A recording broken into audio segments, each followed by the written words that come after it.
ಕೇಳ್ತಕ್ಕಂಥದ್ದು ನಮ್ಮ ಹಕ್ಕಿದೆ. ದಯವಿಟ್ಟು ಯಾರು ಗಲಭೆ ಮಾಡ್ತಕ್ಕಂಥದ್ದು ಮಾಡಕ್ ಹೋಗ್ಬೇಡ್ರಿ. ದಯವಿಟ್ಟು ಶಾಂತಿಯುತವಾಗಿ ನಮ್ಮ ಹಕ್ಕು, ನಮ್ಮ ಹೋರಾಟವನ್ನು ನಾವು ಕೇಳೋದು ನಮ್ಮ ಕರ್ತವ್ಯ.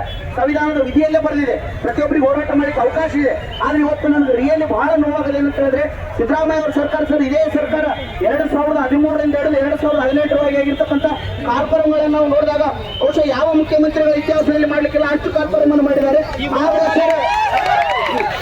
ಈಗ ಈ ರೀತಿ ಮಾಡ್ತಾ ಇದ್ದಾರೆ ಅಂತ ರಿಯಲಿ ಗೊತ್ತಾಗ್ತಾ ಇಲ್ಲ. ದಯವಿಟ್ಟು ನಾವು ಸರ್ಕಾರಕ್ಕೆ ಒಂದೇ ಒಂದು ಮನವಿ ಸರ್, ನೀವು ಗ್ಯಾರಂಟಿ ತಗೊಂಡ್ಬರ್ರಿ, ರಾಜ್ಯದ ಅಭಿವೃದ್ಧಿ ಆಗ್ತದ. ನಾನೊಬ್ಬ ಲೆಕ್ಚರಾಗಿ ಹೇಳ್ತಾ ಇಲ್ಲ ಅಂತ ಹೇಳ್ತಾ ಇಲ್ಲ. ಆದ್ರೆ ದಯವಿಟ್ಟು ಸರ್ ಮೀಸಲಾತಿಯನ್ನ ಪ್ರಮುಖವಾಗಿ ಜಾರಿಗೊಳಿಸಿದ್ರಿ.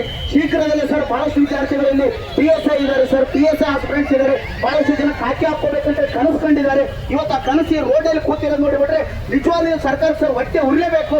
ಯಾಕಂತ ಹೇಳಿದ್ರೆ ಸರ್ ಇವ್ರು ಯಾರು ಸರ್, ಎಲ್ಲ ಬಡ ಮಧ್ಯಮ ವರ್ಗದ ಮಕ್ಕಳು ಸರ್, ನಾವು ಯಾರು ಶ್ರೀಮಂತರ ಮಕ್ಕಳಲ್ಲ ಸರ್. ನಮಗೆ ಇವತ್ತು ಪ್ರಮುಖವಾಗಿರ್ತಕ್ಕಂಥದ್ದು ಶ್ರೀಮಂತರ ಮಕ್ಕಳಿದ್ರು ಸರ್. ನಾನು ಬೆಂಗಳೂರಲ್ಲಿ ಯಾವುದೋ ಒಂದು ಲಾಡ್ಜ್ ಡಾಬಾದಲ್ಲಿ ಪಾರ್ಟಿ ಮಾಡ್ಕೊಂಡು ಕುಂತಿದ್ದೆ, ಒಂದು ನೌಕರಿ ಬೇಕನ್ನೋ ಕಾರಣಕ್ಕೋಸ್ಕರ ರೋಡಿಗೆ ಬಂದಿದ್ರಿ ಸರ್. ಇದಕ್ಕೆ ರಿಯಲಿ ಫಸ್ಟ್ ಆಫ್ ಆಲ್ ನಾವು ಹೇಳ್ಬೇಕಂತ ಹೇಳಿದ್ರೆ ನಮ್ಮ ಎಲ್ಲಾ ವಿದ್ಯಾರ್ಥಿಗಳಿಗೆ ಒಂದು ದೊಡ್ಡ ಹ್ಯಾಂಡ್ಸ್ ಅಪ್ ಅನ್ನು ಸಲ್ಲಿಸಬೇಕು ಸರ್. ನನಗೆ ಯೂಟ್ಯೂಬ್ ಕ್ಲಾಸ್ ಮಾಡಕ್ ಸಮೇತ ಮನಸ್ಸು ಬರ್ತಾ ಇಲ್ಲ ಸರ್. ಯಾಕಂತ ಹೇಳಿದ್ರೆ ನೋಟಿಫಿಕೇಶನ್ ಇಲ್ಲದಾಗ ಸರ್ ಬಹುಶಃ ನೋಡ್ತಿರ್ಬೋದು, ಒಂದು ಬಹುಶಃ 15 ದಿನ ಒಂದು ವಿಡಿಯೋನು ಮಾಡಿಲ್ಲ ಸರ್. ಯಾಕೆ ಮಾಡ್ಬೇಕು ಸರ್? ಯಾಕಂತ ಹೇಳಿದ್ರೆ ಪಾಪ ಅವ್ರಿಗೆ ನೋಟಿಫಿಕೇಶನ್ ಇಲ್ಲ ಅಂತ ವಿಡಿಯೋ ತಗೊಂಡು ಏನ್ ಮಾಡೋದಿದೆ. ಸೊ ಅದಕ್ಕೋಸ್ಕರ ಫಸ್ಟ್ ದಯವಿಟ್ಟು ನಾವು ಹೇಳೋದೇನಂತ ಹೇಳಿದ್ರೆ ಸರ್, ಶೀಘ್ರದಲ್ಲಿ ಆ ಪದವನ್ನು ದಯವಿಟ್ಟು ತೆಗೆದಾಕ್ಬಿಡಿ ಸರ್. ತಮ್ಮ ಬಾಯಿಯಿಂದ ಶೀಘ್ರದಲ್ಲೇ ತೆಗೆದಾಕಿ ಕೇವಲ ತತ್ಕ್ಷಣದಿಂದನೇ ನೇಮಕಾತಿಯನ್ನ ಆರಂಭಿಸಬೇಕಂತ